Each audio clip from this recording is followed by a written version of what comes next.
In our last topic, we saw that we want to help our physical and spiritual children learn to explain the fact that God chose to show grace to Noah and his whole family so they could repopulate the earth. The Lord shows us three things about the character of Noah as we begin these verses.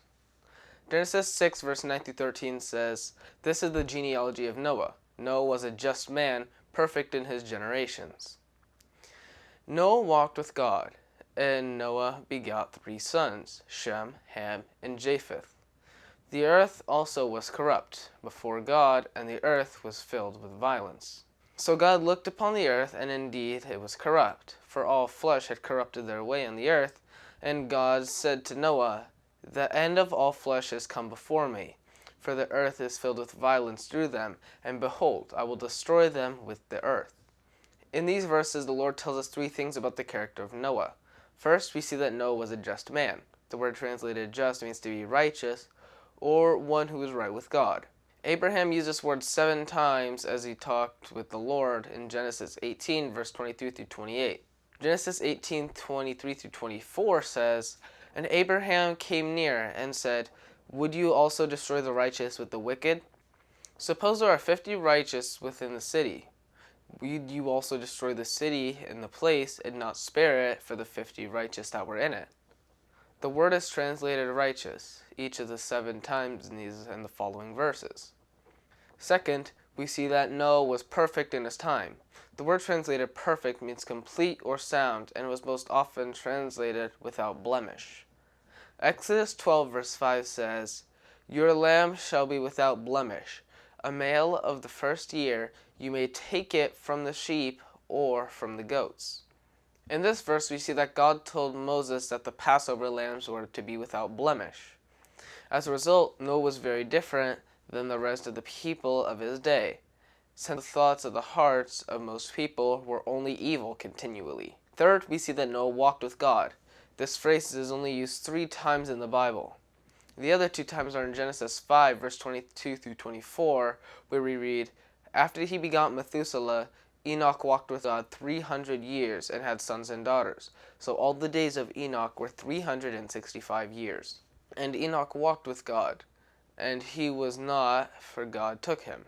In these verses, we see that God took Enoch to heaven without dying because he walked with God. God chose to leave Noah on the earth to repopulate the earth after the flood. God blessed both men in different ways because they both walked with God. In contrast, we see that the earth was corrupted before God and it was filled with violence, because the thoughts of most people on the earth were continually evil. The word translated corrupt is most often translated destroy. Here in Genesis 6, verse 11 through 13, the word is used 4 times, and is translated 3 times by the word corrupt in verses 11 through 12, and once by the word destroy, as God told Noah in verse 13. "The end of all flesh has come before me, for the earth is filled with violence through them, and behold, I will destroy them with the earth." God said that the earth had become filled with violence through the people who were on the earth. So that is why it was necessary for him to destroy them along with the rest of the earth. God went on to tell Noah how he and his family would be preserved and when God destroyed the earth and all of the people on it. Genesis 6 verse 14 through 17 says, "Make yourself an ark of gopher wood. Make rooms in the ark and cover it inside and out with pitch. And this is how you shall make it.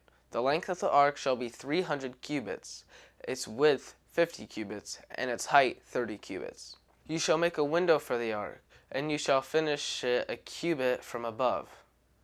You shall set the door of the ark in its side. You shall make it with lower, second, and third decks. And behold, I myself am bringing flood waters on the earth to destroy from under the heaven all flesh which has in it the breath of life. Everything that is on the earth shall die." Here we see that God told Noah he would completely destroy the earth with a flood. However, Noah and his family would be preserved through the flood in the ark that Noah was to build.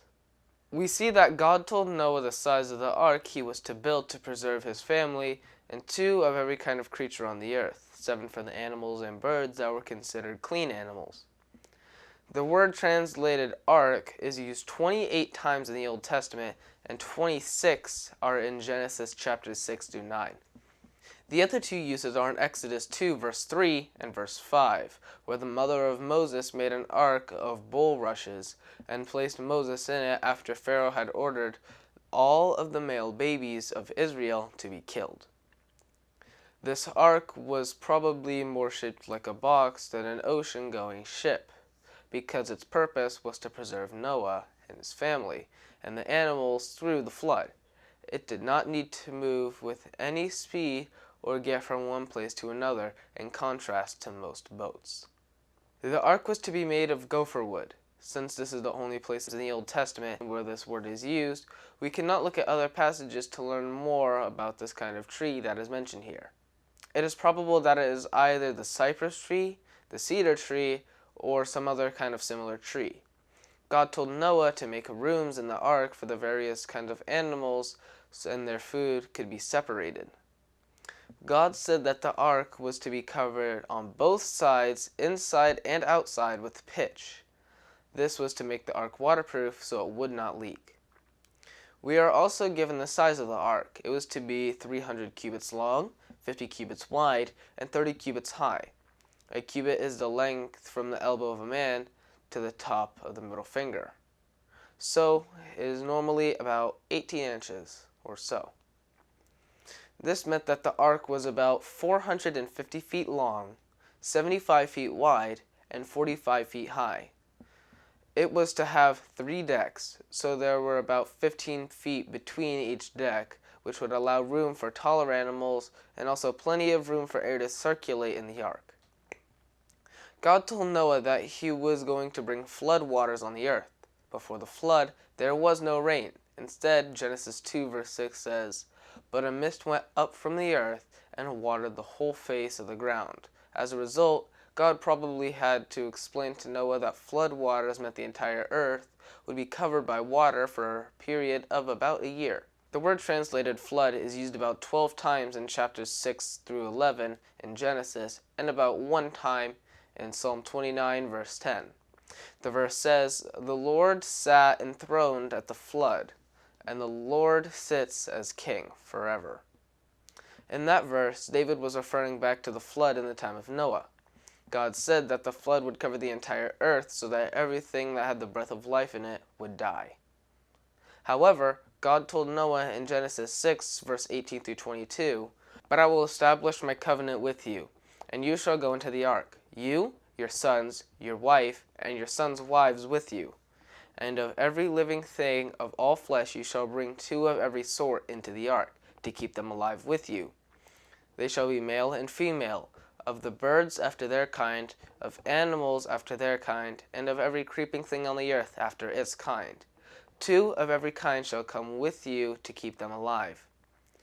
And you shall take for yourself of all the food that is eaten, and you shall gather it to yourself, and it shall be food for you and for them." Thus Noah did, according to what God commanded him. So he did. Here, we see that God promised Noah he would establish his covenant with Noah. God told Noah that when the ark was finished, he would take his family, as well as 2 of every kind of creature on the earth, on the ark, in order to preserve them alive. That covenant is given in Genesis 9, verse 9 through 17, where we read, "And as for me, behold, I establish my covenant with you and with your descendants after you, and with every living creature that is with you, the birds, the cattle, and every beast of the earth with you, of all that go out of the ark, with every beast on the earth. Thus I establish my covenant with you. Never again shall all flesh be cut off by the waters of the flood. Never again shall there be a flood to destroy the earth." And God said, "This is the sign of my covenant which I make between me and you, and every living creature that is with you for perpetual generations. I set my rainbow in a cloud, and it shall be a sign of the covenant between me and the earth.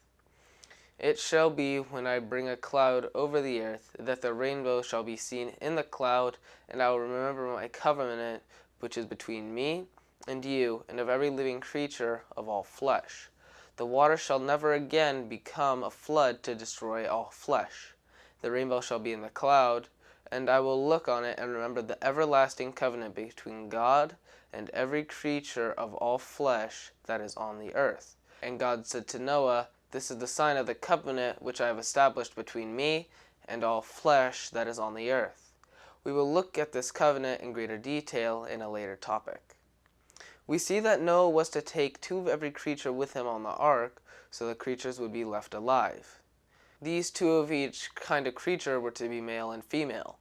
This included every kind of bird, animal, and creeping thing.